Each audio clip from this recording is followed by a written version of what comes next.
Right in the middle of election season, county bonds, city bonds, and school bonds. In Chandler, voters are going to decide whether to spend $271 million on the public school system. This funding will allow schools to keep up with basic maintenance, computers, and security. Our political editor, Dennis Welch, with us tonight. Dennis, it doesn't seem like a lot of voters are embracing school bonds like they used to in the past. Oh, definitely not. They're a lot more skeptical of these things. Now, if this bond sounds familiar to Chandler voters, it's because it is. Remember, last year, voters rejected a $487 million bond, and even though that number this year is half that amount, the bond still faces some significant headwinds.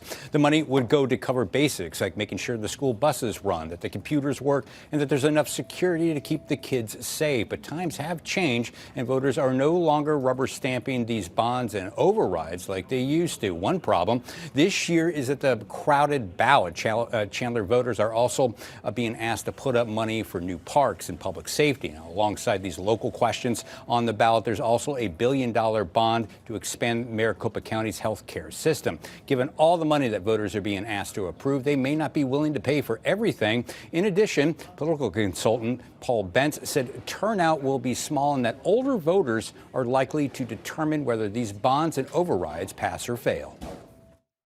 They're also running up against, cable news saying that terrible things are happening in our public schools, many of which aren't happening here in Arizona, but rather, someplace far away from here. But these folks don't have kids at school anymore, so they don't know what's happening in the local schools.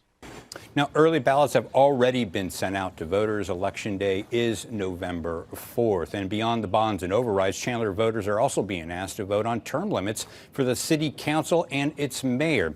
And there's been a lot of attention on that issue down in the East Valley. Now, in the newsroom, Dennis Welch, Arizona's Family. Will be interesting to see what voters do. Thank you, Dennis.